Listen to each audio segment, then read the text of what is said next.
Well, good evening from the home address on the 2nd of November 25. I've been up high today, but I wanted to show you, this is where I was on the 30th of October, up at Lednock, and then went up and crossed over the moorlands to the top of Creag Ruadh, and then down onto the track and back to Innergeldy. Of course, the track I mentioned goes so far, then you cross over into mid Glen Tarken.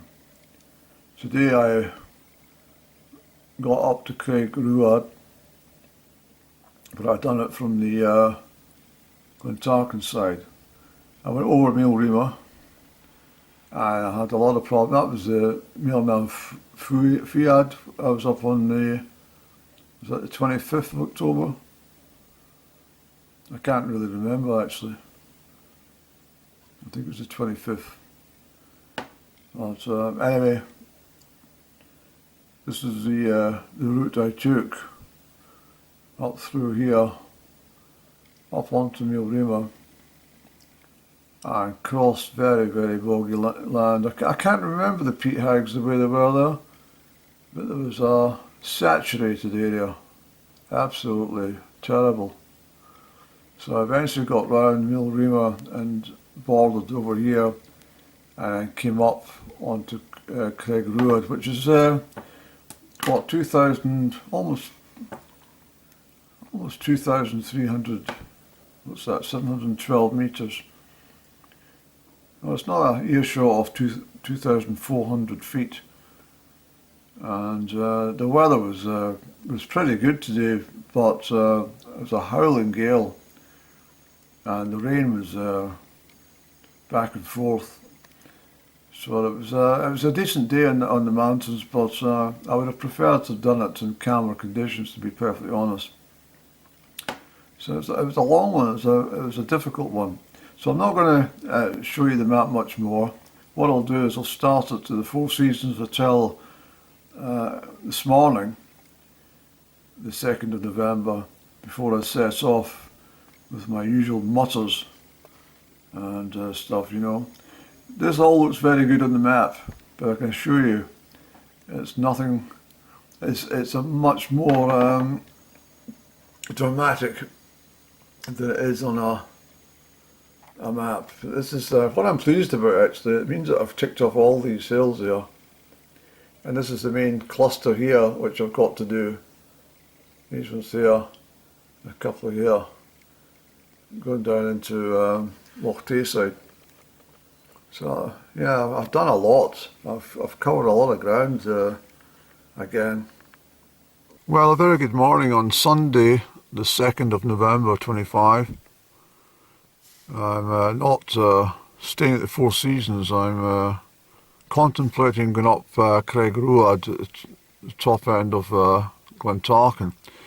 It was a damn miserable morning coming through most of the Strathallan Valley. It was damp, wet and miserable.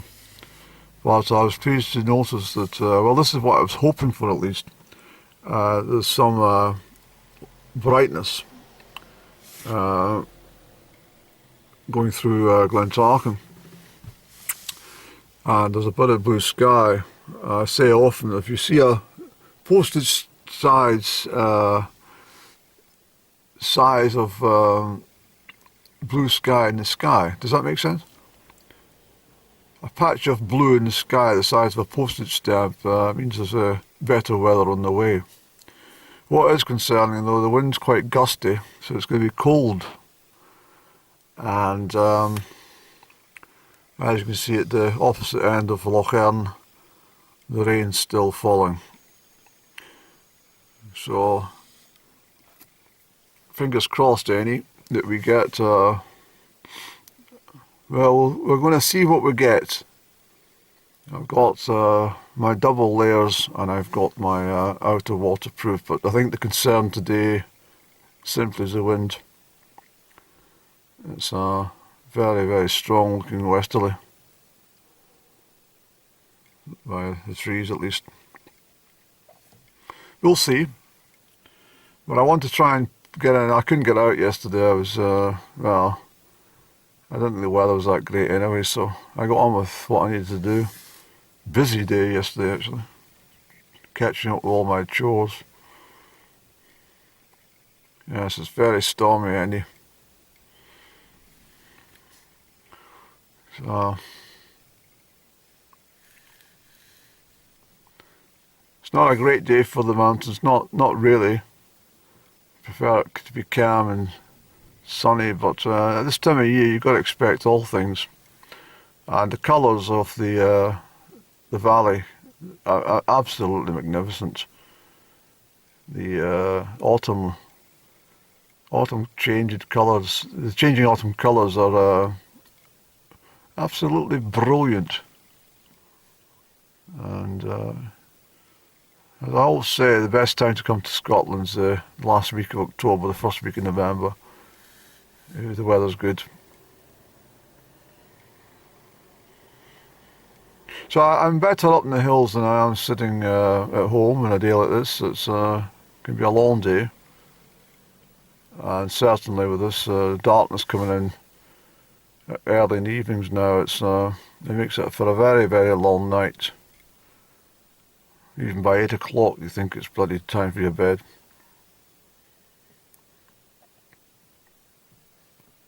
So we shan't linger much more. We're going to get a cup of tea and get ourselves organised, the boots on and the outer clothes on, and we'll make tracks.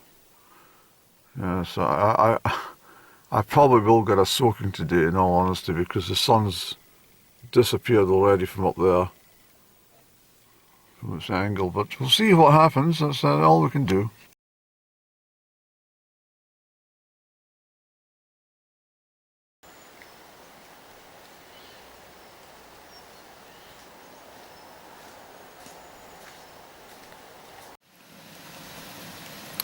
Okay, so it's pretty damn miserable, but I'm back up to the entrance at Glen Tarken, and that away in the distance at the top, that's where I'm heading to. So at the moment it's not very cheerful, but I'm very confident that things will brighten up after lunchtime as we start to scale the lofty heights. I'm just going to put on my big outer waterproof now, because the rain's, with the wind coming through as we venture out, we'll start to soak everything, so I want to get that done. I'm going to have a cup of tea as well, thank you, Annie. Yes, well done you.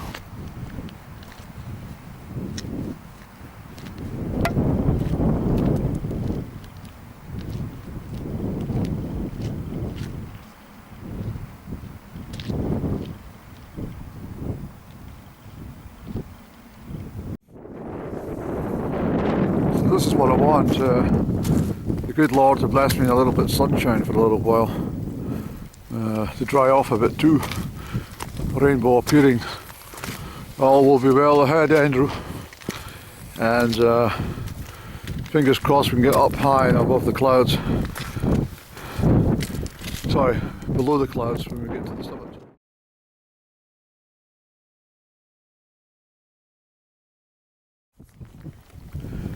Alright, so the weather's closed in again. Probably see the rain flicking past, I don't know. It's quite heavy just now. That's where I was, I think it was the 25th of October, up to Creag. Yes. Yes, I've done right across at the top there.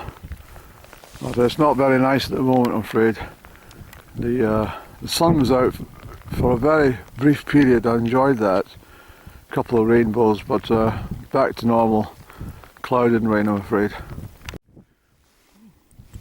So as I say, that is the male Creag, and this one over here is just a shot. The one I'm going to the back is Creag Ruadh.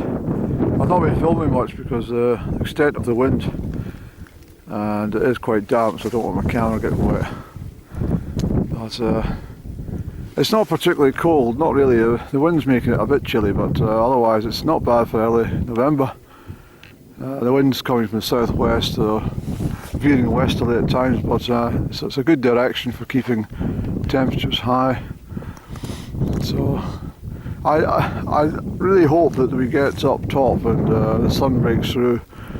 I've got a feeling it might, Andy, but knowing your luck, you probably get to the back of the car and the sun comes out. That's the rock I used in my earthquake upload for Strathern. I've been up there before, you see.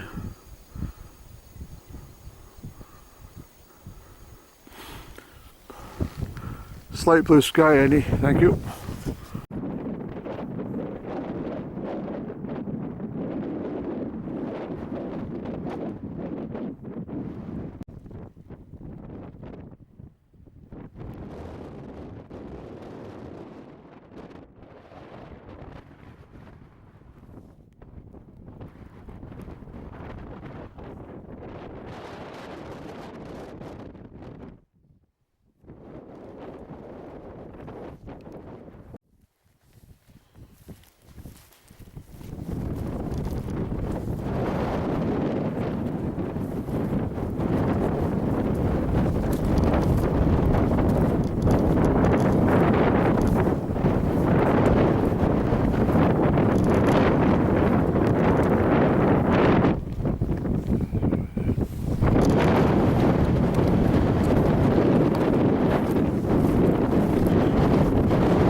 Can't bring my map out in the wind.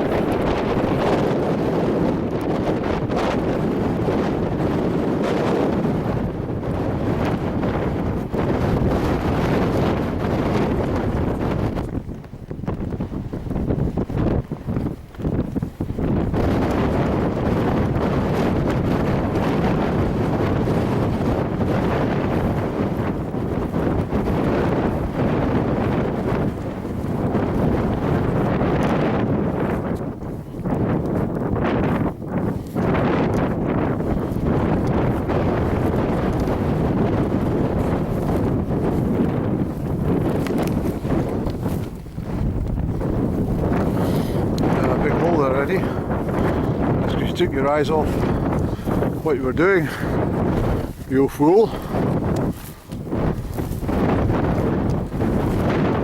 Okay, well ready. So we go over there.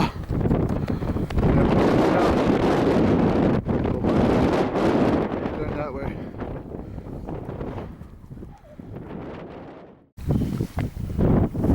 So that's the way through to Loch Lednock, over and down. If you go over and follow the track, I'm just going to jump over here. Look at the size of these peat eggs. Very deep troughs.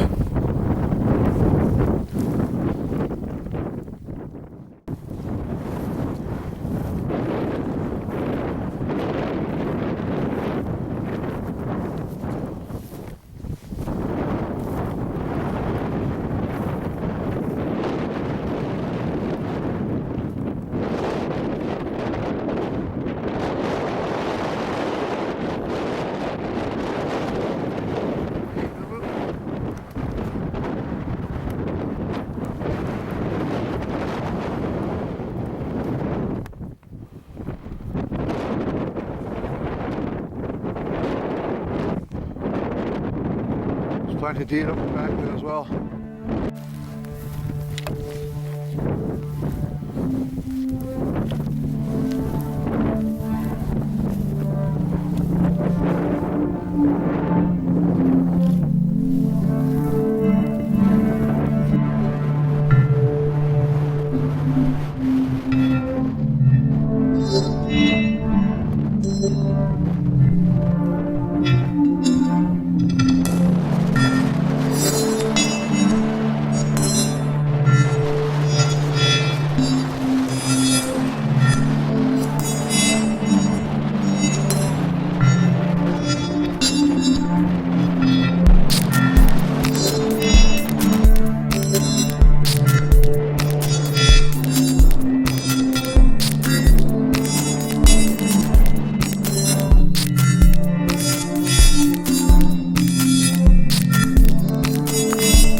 probably won't hear downwards on this camera. That's a long stretch out to Loch Lednock, and these are the tops I was doing the other day ago out here.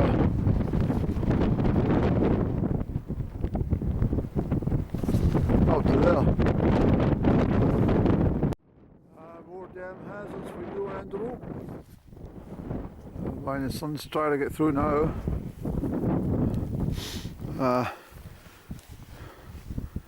Oh, it's rough the day any up here. Never mind, progress. Up and over. Alright, so the peat hags have caused a bit of a problem for me. I can't get through the sun of the bench around this, we can see the Lednock Moor. Glen Tarken, upper Glen Tarken put you to shame today.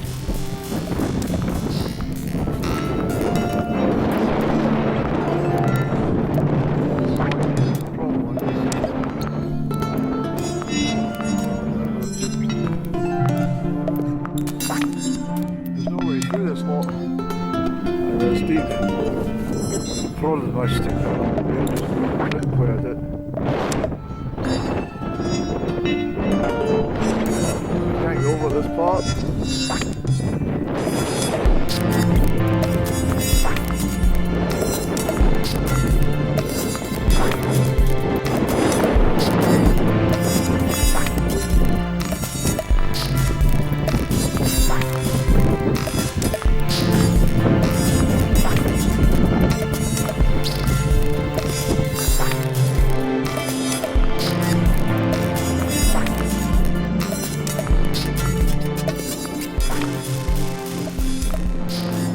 It looks like we're going to abandon trip, Andy.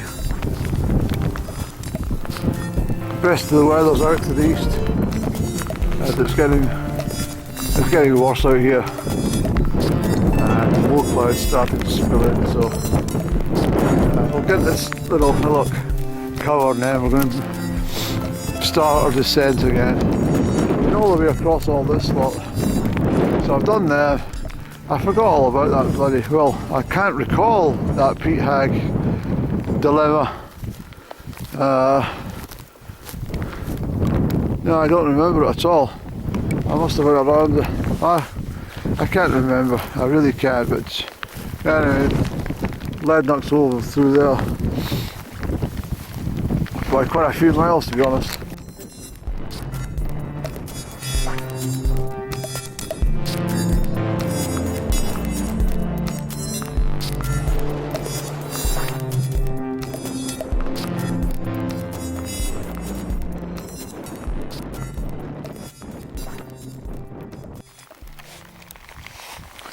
Okay, so I'm taking shelter behind a big rock while the worst of that rain band goes through. I might be here for a long time. Some rainbows trying to develop, but I'm afraid the rain's winning just now. So that's where I was meant to be today, but I can't make it up there today. It's just not going to be possible, I'm afraid. What I'll do is I'll trek over the moorlands and up over, and then I'll start a descent that way and pick up the track which will lead us all the way back to the Four Seasons Hotel, about 4 miles from that track. Yeah, it's just one of these Sundays, just one of these days. But there's the blue sky that we want. You see what I mean, Andy? It's grand to be up in the hills, but it's damn wet. Yes, it is, Andrew. Quite exhilarating though. So the buns are starting to flow quickly now, Andrew.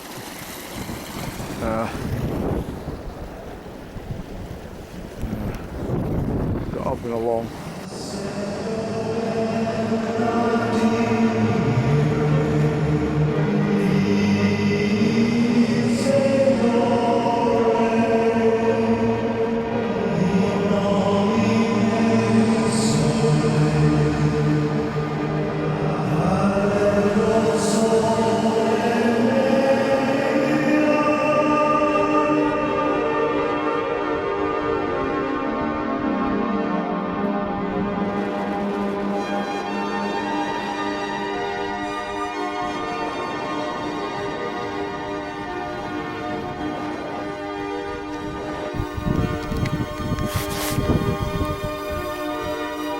There's not enough daylight, Andy, to do it. We'll get out there in daylight, we won't get back to the car.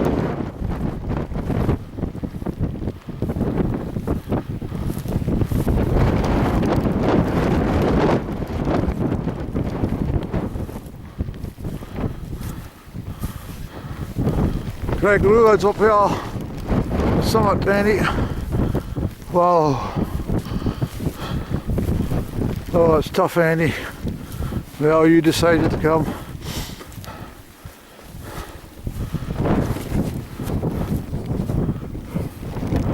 There's a way over towards Glen Lednock.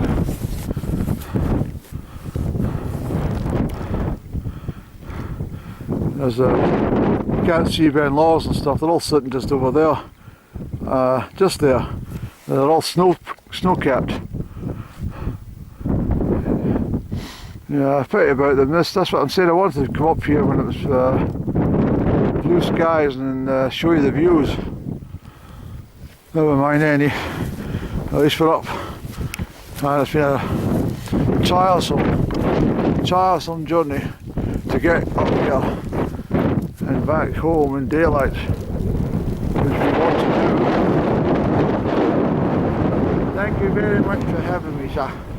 Look at your long face. Oh dear, look at all this. But we're on it, Andrew. And this is quite a high. It's about 2,400, 2,500 feet up actually. Certainly above 2,400. So, yeah, very high.